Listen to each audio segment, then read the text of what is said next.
안녕하십니까? 반갑습니다. 하나님께서 오늘 이사야에게 큰 서판을 가지고 그 위에 마할살랄 하스바스라 쓰라고 하십니다. 그 뜻은 급히 노력하여 서둘러 강탈하다는 뜻이죠. 이것은 유다를 쳐들어오는 북왕조 이스라엘과 아람 왕의 연합군을 패망케 하시겠다는 말씀입니다. 이것을 큰 서판에 쓰게 하신 것은 오늘날로 말한다면 전광판이라고 말할 수 있겠습니다. 많은 사람들이 볼 수 있는 광고판에 기록하라고 이야기하시죠. 이것은 단순히 이사야에게만 알고 있으라고 말씀하신 것이 아니라 증인들을 세우십니다. 2절에 보면 제사장 우리아와 예베레기야의 아들 스그랴를 불러 증언자들로 삼으십니다. 이 일은 반드시 이루어질 것이라는 사실을 담보로 하는 것이죠. 이 메시지는 나중에 이사야의 아들에게 육신이 됨으로 최종적 표현을 얻게 됩니다. 하나님께서는 이사야의 아들의 이름을 마할살랄 하스바스라 짓게 하셨고 이사야는 그대로 순종합니다.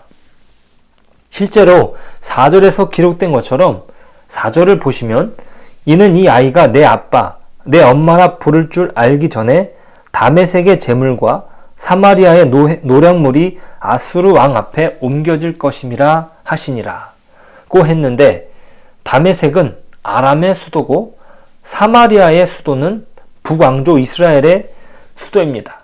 이 아이가 내 아빠, 내 엄마라 부를 줄 알기 전은 아이가 1살이 되기 전인데 실제로 이 두 연합군은 그렇게 멸망합니다. 주전 733년에 이스라엘은 갈릴리, 요단강 서편, 마깃도를 비롯하여 여러 성읍들을 잃었고 서둘러 항복했기에 몇 년이라도 북왕국은 더 연명할 수 있었습니다. 다메섹은 주전 732년에 아수르에게 멸망당합니다. 이것은 단순히 아수르의 강대함을 말하는 것이 아니죠. 이스라엘이 어떻게 멸망하게 될 것인지를 보여주는 것입니다. 왜 이들을 멸망하시려고 하십니까? 이것은 6절에 기록됩니다. 이 백성이 천천히 흐르는 실로아 물을 버리고 르신과 르말리아의 아들을 기뻐하느니라. 여기에서 이 백성은 북왕조 이스라엘을 말합니다. 실로아는 기온샘에서 발원하여 예루살렘으로 들어가는 시내입니다. 실로아는 다윗 왕조를 상징하죠. 이 왕조가 다윗에게서 그 아들들에게로 계승된 것은 기혼에서부터였기 때문이죠. 또한 예루살렘을 의미합니다. 예루살렘은 난공불락의 요새로 꼽히지만 그 수원지가 도성 밖에 있었고 지상의 수로들을 통하여 물을 공급받았습니다. 그러니까 예루살렘에 살기 위해서는 하나님께서 자신이 택한 이 도성을 지켜주실 것에 대한 믿음이 요구되었죠. 북왕조의 변절은 다윗과 여호와가 택한 이 도성과 믿음의 길을 거부한 것입니다. 그 대신에 그들은 아람 왕 르신을 기뻐했고 또 그들 자신의 힘인 하나님을 바라보지 않고 외부로 눈을 돌려 세상 왕들의 힘을 바라보았습니다. 리말리아의 아들을 기뻐했다는 것은 하나님께서 정한 다윗 왕조가 아니라 그들 자신이 만들어낸 왕조에 기대를 걸었다는 것이죠. 그들은 이렇게 하나님과 그의 도성과 그의 왕을 버렸기에 거기에 대한 대가를 치를 수밖에 없었던 것입니다.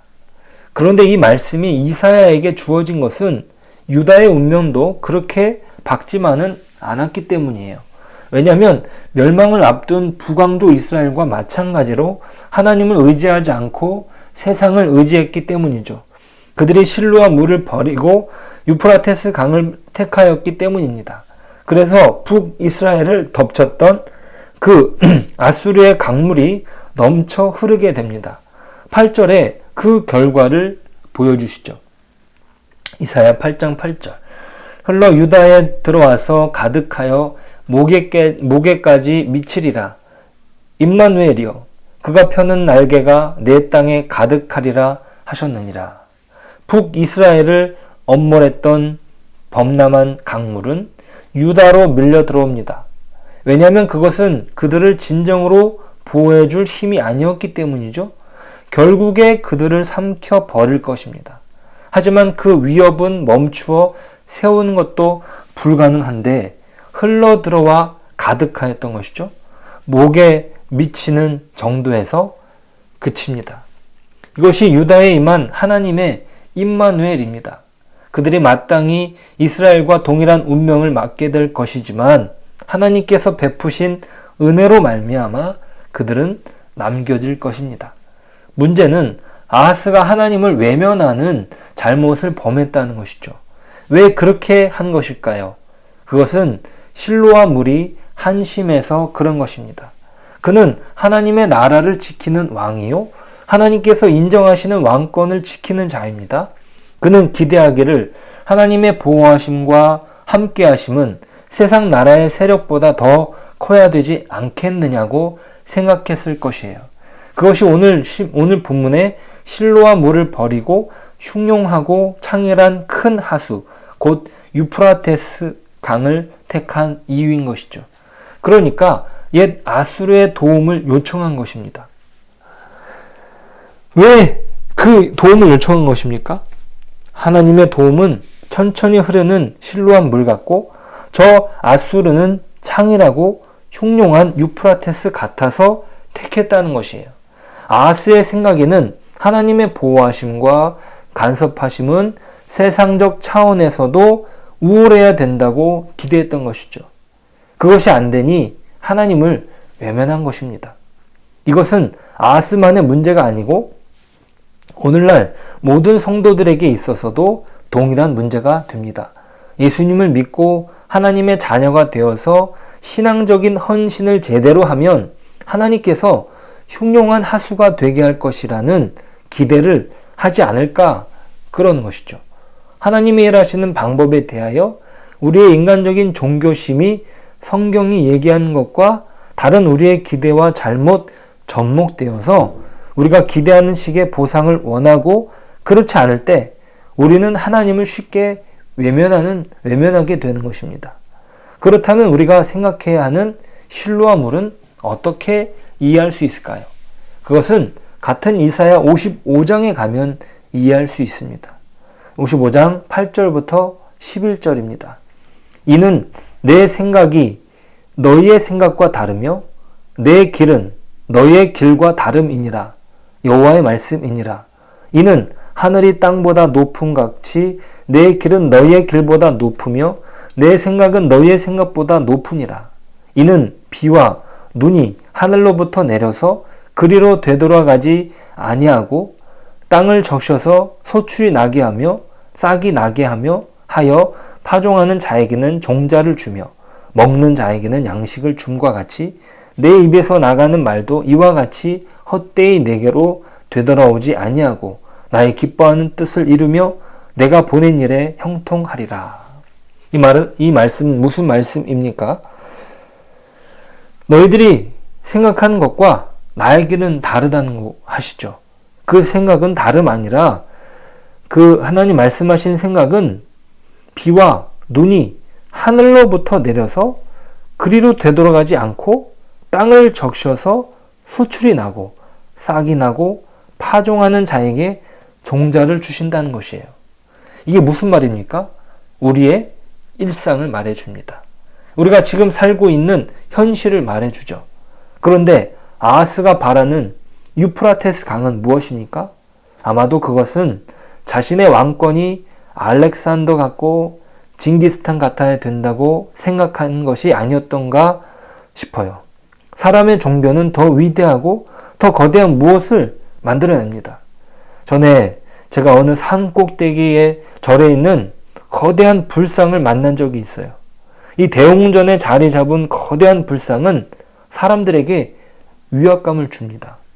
저도 모르게 입이 벌어지더라고요. 얼마나 크든지. 거기에 사람은 너무나 작지요. 어떤 큰 힘을 느끼게 만들어주고 자연스럽게 조아리는 의식을 하도록 만듭니다. 아하스가 실패한 부분이 바로 이 영역이에요. 무언가 대단한 결과를 얻고 싶어 한 것이죠. 우리도 그렇게 생각할 수 있습니다. 하나님의 자녀라 부름을 받고 그에게 헌신하면 세상을 의지하고 살아가는 사람보다 분명히 우월해야 한다는 생각을 하는 것이죠. 그것이 가장 큰 신앙적인 오해입니다. 하지만 하나님께서 말씀하시는 것은 무엇입니까? 비와 눈이 하늘로부터 내려서 땅에 내려 적시는 것이에요. 우리의 일상을 말해주죠. 우리가 여전히 매일같이 똑같이 반복되는 하루하루를 말합니다. 실로아에 천천히 흐르는 물도 그것과 같죠. 하지만 우리가 바라는 것은 흉용하고 창일한 큰 유프라테스입니다. 무언가 우리가 원하는 모든 것이 이루어지는 것이죠. 그래서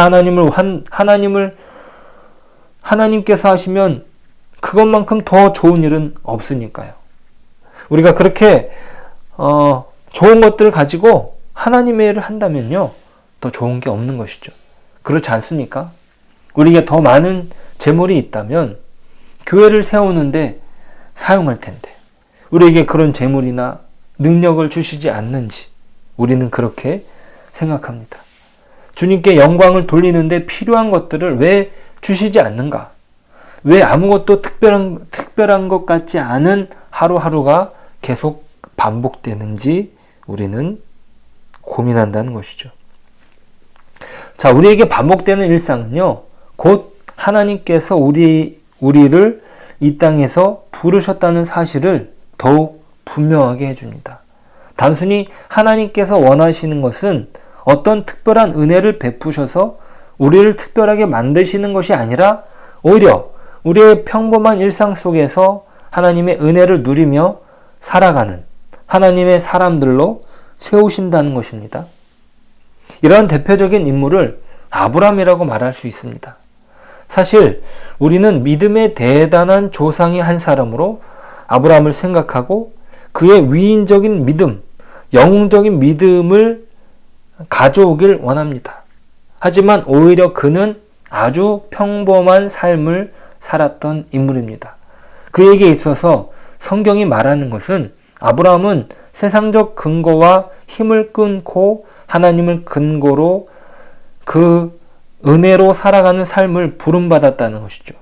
그가 부름을 받은 땅에서는 사실 아무것도 의지할 것이 없었어요. 가나안 땅은 그가 살던 문명과는 너무나 다르고 또 고향에서 가지고 있었던 사회적인 인지도도 없었습니다. 그는 오직 하나님만 의지하여 살 수밖에 없었던 것이죠. 그가 사실 이삭을 바칠 수 있었던 것도 자신의 힘으로 낳은 것이 아니요, 자신의 의지로 낳았던 자식이었다면 아주 다른 문제였을 것입니다. 자기 힘으로 아닌 하나님께서 주신 생명이기에 바칠 수 있었던 것이죠.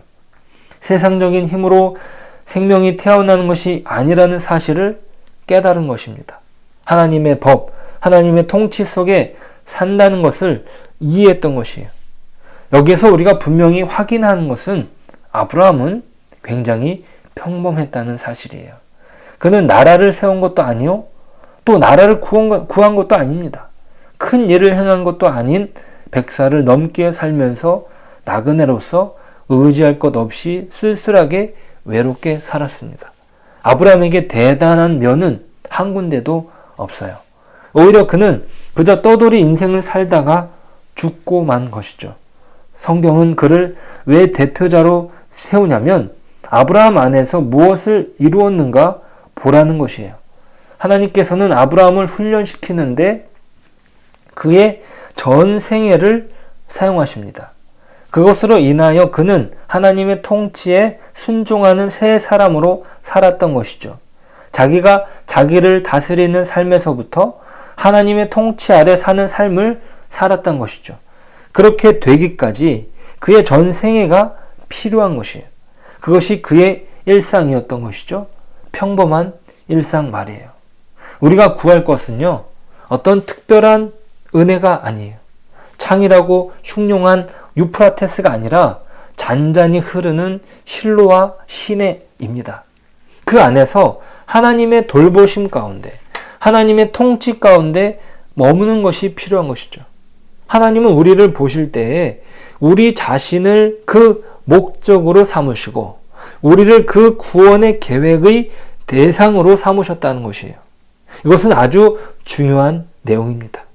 단순히 우리를 어떤 대단한 일을 위해서 우리를 어떤 도구, 우리를 어떤 무엇에 어떤 큰 위대한 목적을 위해서 우리를 쓰신 것이 아니라 우리 자체가 그 목적이고 목표라는 것이에요.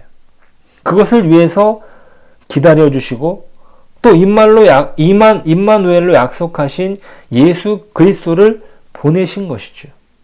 오늘 우리에게 허락된 잔잔히 흐르는 실로와 같은 일상 속에서 하나님은 우리를 여전히 훈련하십니다. 그래서 우리는 하나님의 훈련하시는 그 손길에 우리 자신을 오늘도 똑같은 일상 속에서 우리 자신을 맡기는 것입니다. 우리가 그 구원의 여정 속에 우리가 부름을 받았고 또 우리가 빛과 소금으로 세워진 것입니다. 그런 과정에 우리의 일상은 귀하게 사용되는 것이죠. 그냥 지겨운 하루하루가 아니라 또 그 일이 지겹다 할지라도 그 일이 똑같이 반복된다 할지라도 하나님은 그 시간을 사용하신다는 것이에요. 그래서 우리를 목적으로 하여서 하나님의 그 놀라운 계획 안에 우리가 한 걸음 한 걸음 하나하나 세워져 가는 걸 원하시는 것이죠. 세상의 유혹은 무엇입니까? 더 큰 것, 더 좋은 것, 더 위대한 것을 보게 만드는 것이에요. 그러한 거대한 유혹에 우리가 넘어져 세상적인 것을 구하는 것이 아니라 하나님께서 허락하신 일상 안에서 그분의 빚으시는 손길에 우리를 맡기고 그분 안에서 빛으로 소금으로 오늘도 살아가는 저와 여러분 되시길 소망합니다. 기도하겠습니다. 하나님께서 그 잔잔히 흐르는 칠로와 같은 우리의 일상 속에 우리를 구원하시고 또 우리를 하나님의 자녀로 삼으셨다는 사실에 감사드립니다. 하나님, 우리가 오늘 하루도 주님께서 만져주시는, 주님께서 인도하시는 그 일상을 살아갈 수 있도록 도와주옵소서. 하나님이 예정하신 그 놀라운 구원의 영광 안에 우리가 살게 하시고 우리가 어떤 특별한 무엇으로 하나님 앞에 영광을 올려드릴까가 아니라 우리의 반복되어지는 그 일상 속에 하나님의 만져주시는 또 하나님의 계획하시는 그 손길 안에서 오늘 하루도 성숙하고 또 오늘 하루도 하나님께서 맡겨주신 그 사명을 맡겨주신 일을 감당하는 저희들이 될 수 있도록 은혜를 베풀어 주옵소서. 예수님의 이름으로 기도드립니다. 아멘.